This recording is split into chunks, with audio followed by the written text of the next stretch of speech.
ito guys, papakita ko sa inyo kung paano pagbalik ng crankshaft ng pambata na bike guys.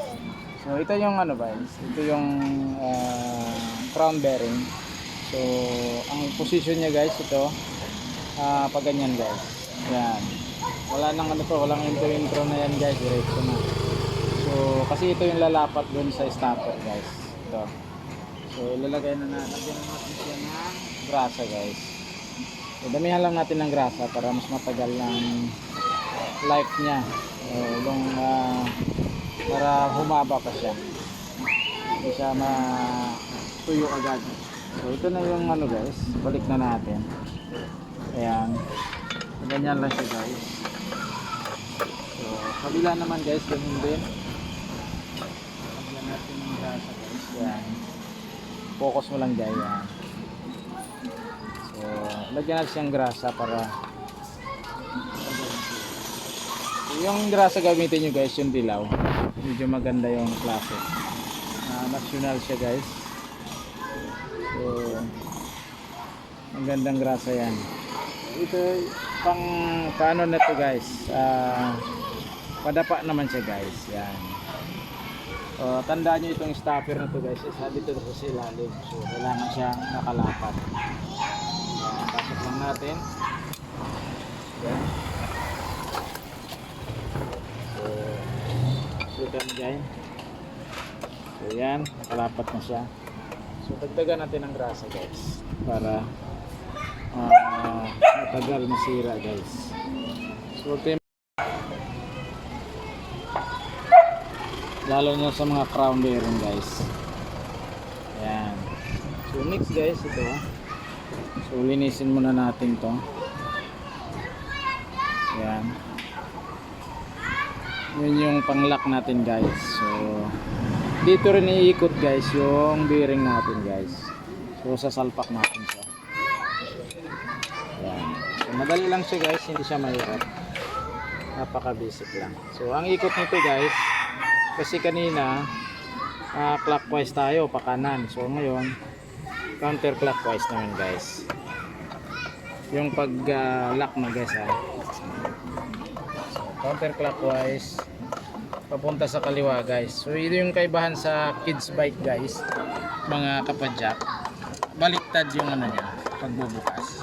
Pag mga mountain bike guys, so tandaan nyo lagi paharap lagi ang bukas nun para hindi masira yung button bracket nyo. So kabilaan yun guys. Tips ko sa inyo, puro harap yun. Pagdating naman sa pedal guys, puro palikod naman guys. Clockwise naman yung pagtanggal ng pedal, tulad dito. So yan, malapit na sa lumapat guys. Yan.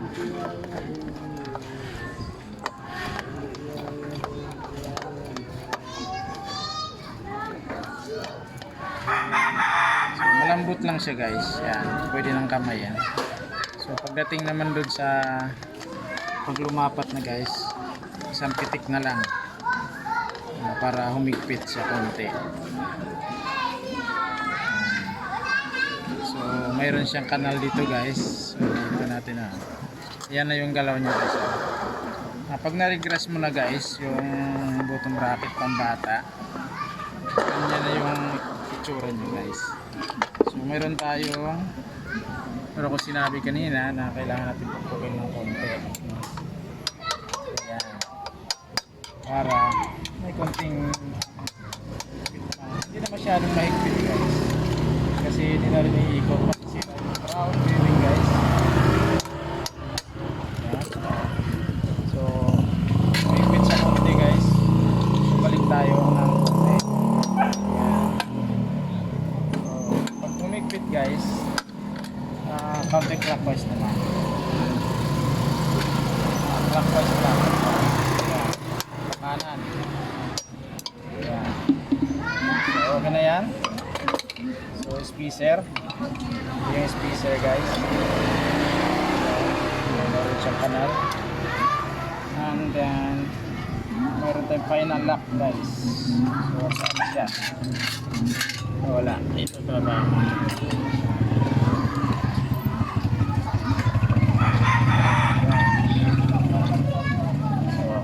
to guys, ganun din. Pakaliwa guys. Counterclockwise.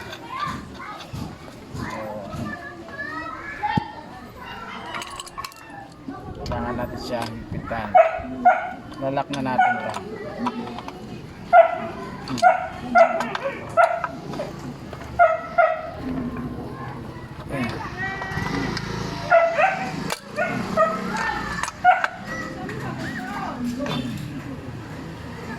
So, umigpit siya guys. So, para mag-lock siya guys, titirahin natin siya ng pa-clockwise para lumuwag. Ayan. Kulang pa. Isa pa.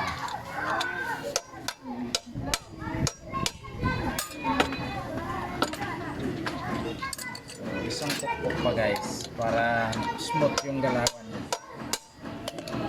Yan. Kunti pa.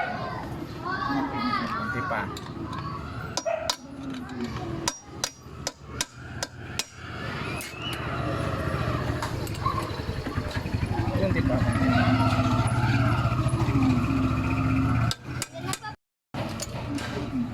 Okay. So, okay na siya guys. Smooth na.